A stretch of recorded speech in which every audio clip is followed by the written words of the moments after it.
আজকে আলোচনা করব সুইং মেশিনে সেলাই করতে গেলে ছিলির মাঝখানে যে জটলা বেঁধে যায়। এই যে দেখেন কাপড় মানে সুতাটা জটলা বেঁধে গেছে, কি কারণে এরকম জটলা বাঁধে আর জটলা বাঁধে এর সমাধান কিভাবে করবেন সেই বিষয়টা নিয়ে আজকের ভিডিও। তো যারা আমার ভিডিও দেখছেন তাদেরকে ধন্যবাদ। আমার নতুন নতুন ভিডিও পাওয়ার জন্য আমার চ্যানেলকে সাবস্ক্রাইব করে রাখুন, আর যারা সাবস্ক্রাইব করেছেন তাদেরকে অসংখ্য ধন্যবাদ। তো চলুন ভিডিওটি শুরু করা যাক। হ্যাঁ বন্ধুরা, আমি সিলি করার শুরুতেই দেখতে পাচ্ছি যে এখানে জড়ো হয়ে গেছে। এখন কেন জড়ো হয়েছে, এটা জড়ো হওয়ার কারণ হচ্ছে এই যে স্প্রিং দেখতে পাচ্ছেন, এই স্প্রিংয়ের টেনশন, এই স্প্রিংয়ের টেনশনটা কে যেন ঘুরিয়ে ঘুরিয়ে লুজ করে রেখেছে, এই জন্য জটলা বেঁধে যাচ্ছে। তো আমি এটাকে নির্দিষ্ট পরিমাণ টেনশন দিয়ে দিচ্ছি। হ্যাঁ, এই স্প্রিংয়ের টেনশন যদি লুজ হয়ে যায় তখন আপনার সিলি ভালো হবে না, সিলিটা জট বেঁধে যাবে।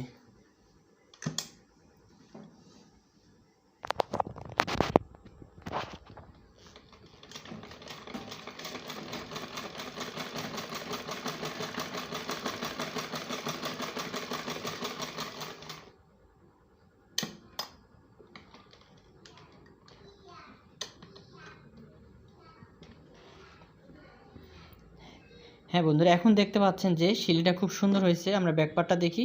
হ্যাঁ, ব্যাকপার্টটাও দেখেন কত সুন্দর। এখানে যেমন একটা জটলা বেঁধে গিয়েছিল, এখানে কোনো জটলা নাই, খুব সুন্দর সিলি হয়েছে।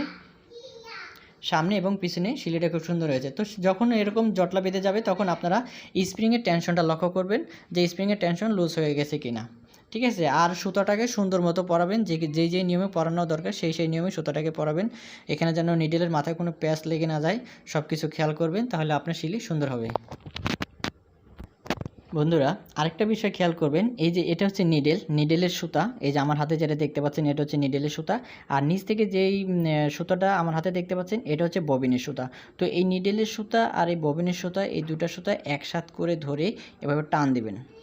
ঠিক আছে, এভাবে টান দেওয়ার পরে আপনি দেখবেন যে দুইটা সুতার টেনশন ঠিক আছে কিনা। হ্যাঁ, এই দুইটা সুতার টেনশন সমান থাকতে হবে। যখন দুইটা সুতার টেনশন সমান থাকবে তখন আপনার সিলিটা ভালো হবে, না হলে আপনার সুতা ছিঁড়ে যাবে। বন্ধুরা, আরেকটা কারণে হচ্ছে সুতা ছিঁড়ে যায়, তা হচ্ছে এই নিডেলটা যদি আপনি উল্টা করে লাগান। তো নিডেল লাগানোর একটা ঘাট আছে, নিডেলটার একপাশে মানে ফ্ল্যাট করা আছে, একপাশে ফ্ল্যাট করা আছে। সেই ফ্ল্যাট পাশটা সামনের দিকে রাখতে হবে। যেই নিয়মে নিডেল লাগাইতে হবে ওই নিয়ম ছাড়া যদি নিডেলটা ঘুরে যায় তাহলেও আপনার সুতা ছিঁড়ে যেতে পারে। হ্যাঁ বন্ধুরা, আরও একটি কারণে আপনার সুতা ছিঁড়ে যেতে পারে, তা হচ্ছে প্রেসার বার আর নিডেল বার যদি দুইটা সমান না থাকে। তাহলে প্রেসার বার কোনটা আর নিডেল বার কোনটা আমরা এখন দেখে নেব। এই যে যেটা দেখতে পাচ্ছেন, এই যে প্রেসার দিয়ে রাখে, এটা হচ্ছে প্রেসার বার, আর এই যে এটা হচ্ছে নিডেল বার, এটা হচ্ছে নিডেল বার। এখন এই প্রেসার বার আর এই নিডেল বার এই দুইটা সমান থাকতে হবে, এই দুইটা সমান থাকতে হবে, তাহলে সিলি সুন্দর হবে, না হলে সুতা ছিঁড়ে যাবে। ধন্যবাদ আমাদের সাথে থাকার জন্য, আর আমাদের চ্যানেলকে সাবস্ক্রাইব করে রাখবেন আমাদের নতুন ভিডিও পাওয়ার জন্য, আর আমাদের চ্যানেলকে শেয়ার করে দিন বন্ধুদের মাঝে, বেল আইকন অন করে দিন, আর ভিডিওটি আপনাদের কেমন লেগেছে সেটি কিন্তু অবশ্যই কমেন্ট বক্সে জানাবেন। তো ধন্যবাদ, ভালো থাকবেন সবাই। আজকের ভিডিও এই পর্যন্তই।